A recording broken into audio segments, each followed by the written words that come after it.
Hello, and welcome back to A Better World. This is your host, Mitchell J. Rabin, and we're very glad you're joining us again today. Today we're going to have a very interesting show.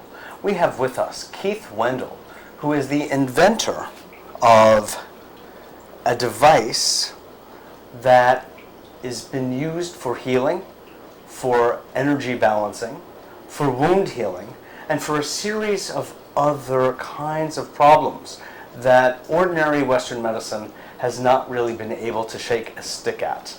Well, you know that we love to bring you the cutting-edge technologies in the field of alternative medicine, alternative health, and educate you about the things that are going on behind the scenes, so to speak, that usual Western commercial media never touch. Well, here we do. Here we actually focus on it. And some of the work that Keith is doing is really, it's world-changing. It's going to change the complexion of the way we deal with our own bodies, and not only that, with our minds and our very beings themselves. So Keith will be bringing forth some information and some experiences and some studies that have been done in this country and in Australia, where he's from, which describe the efficacy and value of this entire technology, which is becoming more and more available. So with that, I want to just say thank you, Keith, for coming onto the show and coming all the way from Australia to spend a little time with us. Absolutely. Yeah. So tell us, first of all, people don't come by these kinds of breakthrough discoveries easily. What happened in your life? As I understand, you had a very different life than electrical or medical engineering. Well, I was an accountant and a realtor. I see. That's a direct relationship. Yeah, right. Of course. Yeah. And in 1986, I went on holiday and got quite sick. I actually got Salmonella B, and I had a death experience through that. And yes, it was the whole shooting box. It was, were you actually clinically dead? Well, the doctor told my wife that I was so dehydrated after 3 days that he didn't think that I would be still there in the morning. And he was preparing her for that, and I actually left my body. I had this conscious feeling of being in the corner of the room, looking down on myself on the bed and looking at my wife and looking at this doctor talking, and she was crying and he was holding a hand and stuff, and then I just left. I just left the room. I don't know how to describe it. You were conscious. You had some sense of being. I still could see my body. Well, I could see my body down there on the floor, or on the bed, which looked like the floor from where I was. And then all of a sudden, I was talking to people in form that people who had died, my grandparents, and a really good friend of mine who died as a teenager, and my brother who died about 10 years before. And and it was, you got to understand, I was not a very spiritual person. I was an accountant and a realtor. So this to me was like, and if someone had told me this happened for them, I would have been going, yeah, right. Right. Mr. Skeptical. Well, a little bit skeptical. Yeah.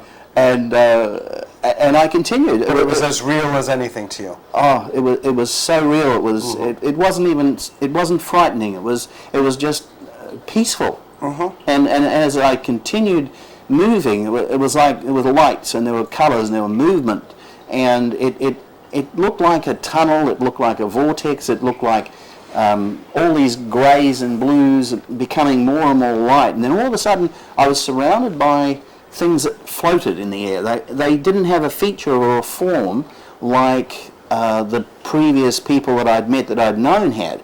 These were just blobs. They looked like pairs of energy, golden, shiny energies. And all of a sudden I started, I suppose, knowing things. I thought I was hearing, but I realized in hindsight I couldn't hear. But it was like I was... A direct knowing, perhaps. Yes, it was like each time I was with one of these beings, or whatever they were, I knew something else. And finally I had this question in my, whatever there was of me still there, mind, soul, mind, or whatever. Right. The question was, did I want to go back and do a job, or did I want to continue through?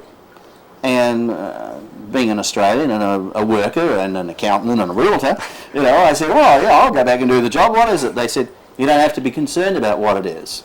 And I just felt this energy come to me and said, we will provide everything you need. We will provide people, land, money, information.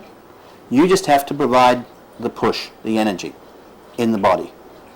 And I went, okay, well... Whatever the hell that means. Whatever that means.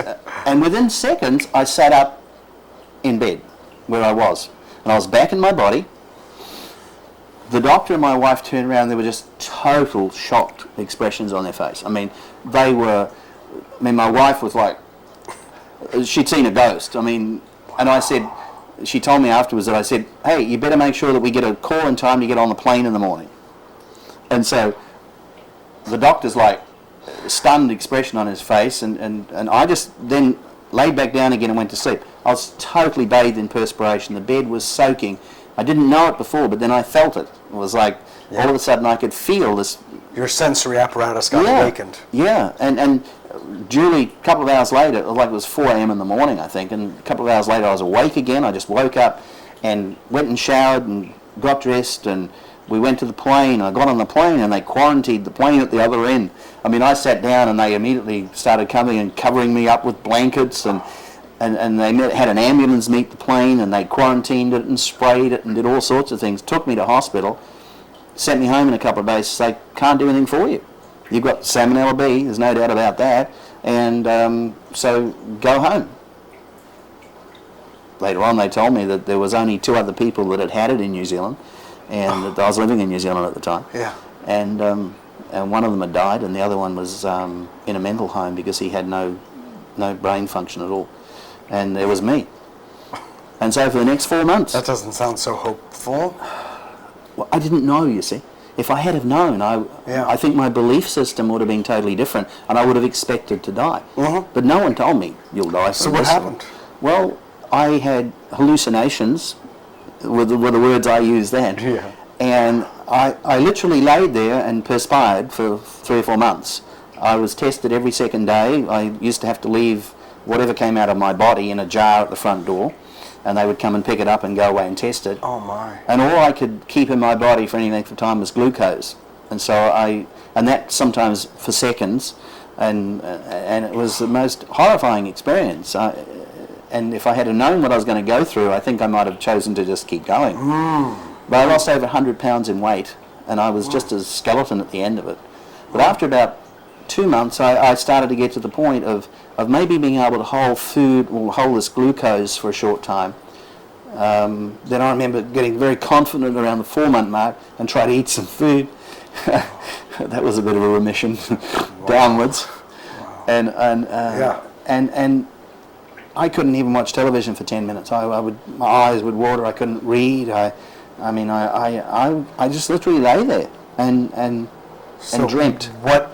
And you dreamt? Dreamt, yes. Was that the beginning yes. of these technologies? Yes. I saw these machines, I saw these rooms, I saw the ability to put something, a machine on somebody, very simple application, and have that person literally within minutes change. And so, I mean... You had no background in electrical engineering, of course, nothing. As an accountant and realtor. Nothing at all. And yet you began to picture. Yes. Picture circuits and an outcome. And the way I built the first machine was I already knew, they had shown me, or I had dreamt what it felt like. And so I would sit there and with all these devices and all these pieces of equipment and keep tuning it until eventually I found something that felt like what I felt like. Oh, I see. And so you kind of built the machine based and calibrated it with what your experience was. Yes. Yes. Interesting. Yes. It's sort of like the other way around. Yes. Yeah. Yes, because I knew what I wanted. And I knew what the feeling was like. Because I had felt that in my own healing, because that was the feeling that kept coming through me. When I would go to sleep, I would feel this almost like a tingling energy just pass through me. And when I questioned it, I knew in my mind at that stage that was the healing frequency that was actually healing my body. And so that's what I needed to duplicate, and I never forgot that feeling. And so was it then one of these devices that helped bring you back to the living? No. It took me 10 years of experimentation and playing with every piece of device I could find, speaking to every person that I could find who had invented anything, who had anything. I experimented with everything from Rife, Nordenstrom, Becker, Liss. I mean, I went through the entire chain of people that I could find. I went and sat at the feet of masters. I went and took courses and seminars, and I mean, I was trying to understand what I knew. I mean, and I'd sit there and provide a context. Yes, and so I had, if you like, the end of the picture. Yeah. But I didn't have any of the detail. I mean, I knew where the garden path went, but I didn't know where the garden was, the path or the gate or anything else. And so it was very much back to front. In hindsight, it was the only way I could have done it, though, because the numbers. I'm a reasonably determined person, you know, see, and having had this experience, the first thing that happened was that I tried to forget it. And I had a Midas touch with my business, and I made a lot of money.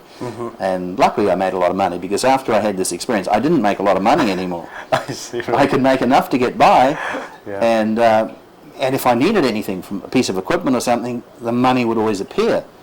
And being skeptical still, I probably spent 2 years after I got up and got well in trying to deny what had happened. Yeah.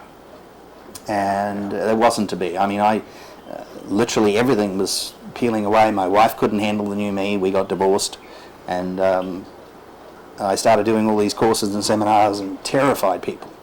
Just terrified them. I'd turn up in my BMW and my $1,000 suit and sit in the back of the room and I ask one or two questions that totally would demoralise the person at the front of the room. Who was this guy? What was he doing there?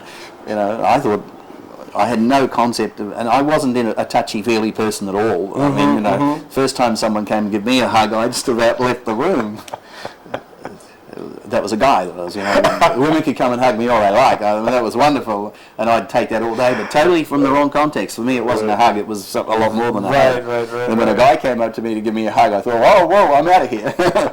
And so, old world paradigm. Very old paradigm, yes. And it was in some ways shocking, but in others very exciting. Let's come around to, because you have so much to tell, I want to get into the studies that you have done, because you've really achieved some remarkable results. First of all, if you could say, what is it that you applied this technology to, Keith, first, to get what kind of results you were looking for? I had a brother who was a paraplegic, and I tested, I suppose, the universe with, if this was going to work, how was it going to help my brother? He was in a lot of pain, had some very limited movement, and he was a very unhappy person. Yeah. And so I started trying to invent something to do that specifically, and then he died.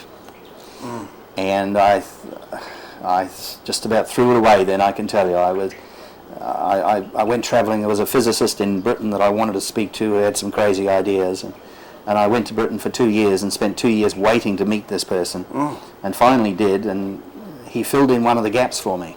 And then I came to LA to work with a friend for a short time, and this work for me, it was not paid work in any way. It was just literally, I had the funds, so I was there, and I would just go sit and work for nothing with someone till I learnt what I needed to learn. Yeah. Just drawn from the heart to do that. Yes. And I met a guy who reminded me of my brother, who was a quadriplegic. Wow. And he and I talked while he was seeing this other person, and nothing was working for him. And Bill is a lovely guy, and I got on with him really well, and he challenged me to actually build one of these machines that I'd started to design for my brother. And so I did. And the first one was as big as a coffee table with things hanging off it all over the place, but it gave me that feeling, and it gave me that raw feeling that I'd felt in my own healing. And so I put it on Bill every night, and I'd since we remarried, and I had a little, at that stage, 20-month-old baby, and one of the things that I was shown was that Bill had to learn to walk again as though he was a baby. He had to learn to do everything from that point of view as though he was doing it for the first time, because he had to create, again, brain cells of recognition of that ability to move. And so it took probably 3 or 4 months before anything happened, except that he had a big ulcer on his leg, and I had no intention of having anything to do with the ulcer, but it was annoying because I couldn't move the leg, it was so painful. So I meditated on it and was shown how to create a frequency to heal the ulcer. So I did that, and in 3 weeks I healed this ulcer up. And he had all these people coming and going to fix the ulcer, and all of a sudden it was healed. A large ulcer? Oh, 3 or 4 inches across on the outside of his leg, rubbing on the wheelchair. Because, sensation, you see. And and that healed. And then at about the 6-month mark, I used to go through these exercises with him every day. Move your finger, move your next finger, lift your hand, move your thumb. And usually, and for 4 months, nothing had happened. He felt better. His colour was better. He didn't look so wasted and so malnourished. His legs started to have a better temperature. But that was all I noticed. And then one day, he'd sit there with his hands. He could raise his arms to here. And I said to him, straighten out your right index finger, and he went like that. And he looked at it, and I looked at it, and I was like, and all of a sudden I felt this wash of energy through me, and the words I heard in my head was, well, we told you. And it was like, who told me what? It was, right. But he was able to duplicate that, which meant that he was able to dial his phone. And he was able, over a very short period of time after that, each finger started coming back. Some days the finger would work every day, then it would not work for a day, and it was amazing. And little ulcers broke out all over his body, and then I thought I needed to document this a little better. I had a lot of documentation where I'd place the wraps and frequencies and things I'd designed that I thought I designed, was tuning it from my body to his body, you see. And I then had met a doctor working with this other doctor, and he was retired, and I said to him, would you mind doing the reporting on this? I need you to come measure this guy every so often. Do you understand? And he said sure. And so we did that, and he recorded him for 6 months. And at the end of that time, his decision was that the quadriplegic Bill, C56, had regained 42% of his ability to move and control his body and to feel. And so I left it there because I felt pleased but also still inadequate, because I knew I'd reached the max of what that machine could do. We presented the findings at two meetings of the Spinal Cord Injured Association, and we turned it in. We turned hundreds of hours of videotape into about a 12-minute segment. I'll send you a copy of that. Please do. File. And while we were there, the next phase of it unfolded. Professor Bok Lee from Valhalla, professor of surgery there, who specialises in spinal cord injury and ulceration, he saw the video and came and asked me some searching questions, because it was all dated on the bottom of the video, and he said, you can't have healed that wound in 3 weeks. And I said, go away, I'm not here to present anything about healing, but I'm interested in healing wounds. I chose not to discuss it with him. I was interested in getting someone to come work with me to do the spinal cord thing, and he wanted to talk about the wounds. And Dr. Coonan arrived the following day to come in and to speak to a couple of doctors who wanted to speak with him. And he and Dr. Lee spoke, and I found out then that Dr. Lee was currently at that stage serving on the second term of the Board of Governors of the American College of Surgeons, and he was a professor of surgery, written all these textbooks and 440 plus peer-reviewed papers and presentations. And in Dr. Coonan's words, he was a big hitter. He was a heavy hitter and knew this stuff backwards. And so I agreed to meet with him again in San Francisco when he was there on business, actually American College of Surgeons, I think, in about 1999. And I came over for that and met with him, and so he encouraged me to do a preliminary study on wounds. And we took 26 wounds that wouldn't heal, Northeast Center for Special Care here in New York State, And these are the most extreme wounds that Western medicine could do nothing more with. The average wound had been on the person for 16 and a half months. Some of them had been there as long as 5 years. Most of them were stage 4 ulcers. Most of them were decubital ulcers from pressure sores, that had had every form of healing that could be provided to them. And that included hyperbaric and VAC and all the rest of it. These were the failures of everything. And what we generated was a closure rate of 0.73 or 0.74 centimetres a day across the board. We took the age differential out of wound healing. In other words, it didn't matter if you were 19 or 80, the wounds healed at more or less the same rate every day. Yeah. And also there was no other dressings applied after the first few days. They just use a saline pad to keep the wound covered. I think it worked out that in an average of 11 weeks, we had completely healed 45% of the wounds, and the others continued on. A couple had got to the point of almost heal and were discharged back to other care facilities, and so it was very successful. The findings of that study, Professor Lee presented at the American College of Surgeons the following year, and then and he presented it as a full paper for the Hudson Valley Vascular Surgeons Association, and he encouraged me to come there, and I did, and he actually brought in a patient, and we treated the patient with a wound while the conference was going on. And so the doctors were coming out in each break and watching the granulation. Because this wound healing is so quick. Remarkable. You can actually watch the wound granulate before your eyes. You can actually watch these tiny little droplets of moisture appear in the wound bed and then grow, and then suddenly they become shot through with colour, and then they form as flesh.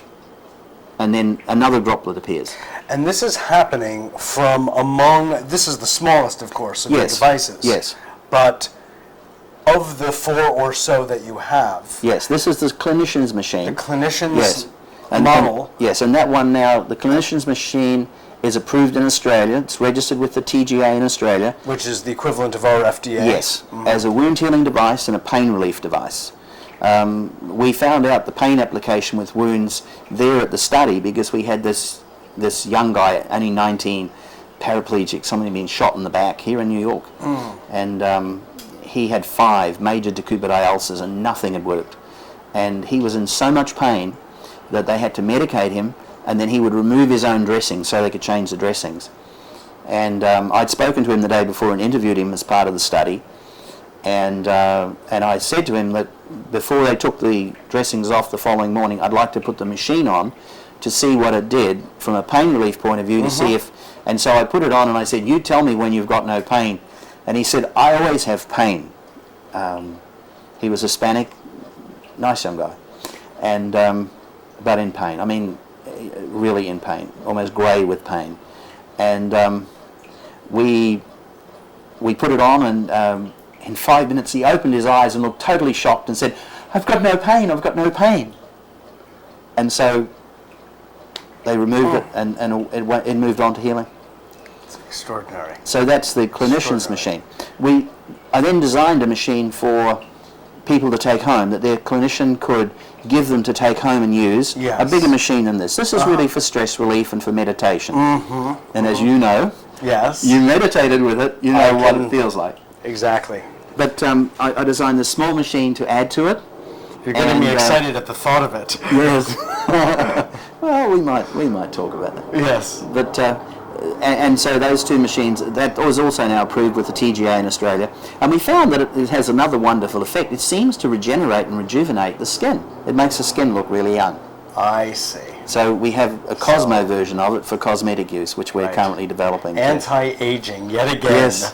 rears its head. Yes. Good. But we can always use that. Well, a lot of the people that were in those little studies have been accused of having facelifts, and they haven't. Really? Oh yes, it is that effective. Wow. It is that effective. Wow. Now you've developed, before actually I asked you about the last one in our remaining few minutes, I do want to tell you all that I did use it for, just for stress relief actually, and then for a meditative purpose, and did have a very definite experience of it helping to quiet down an incessant amount of mental chatter.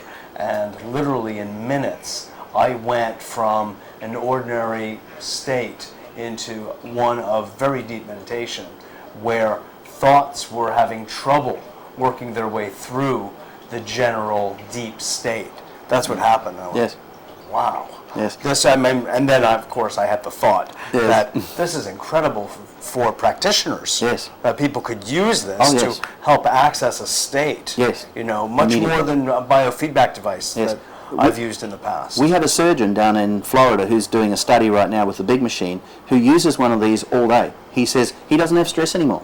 I was going on to a radio show in LA, and the woman running that show brought in someone who really does a lot of meditation. I put him on the machine, and he told me, he sat there for 20 minutes with the machine on, which is the cycle of it. Yes. And he said to me at the end, he opened his eyes and said, "I want one."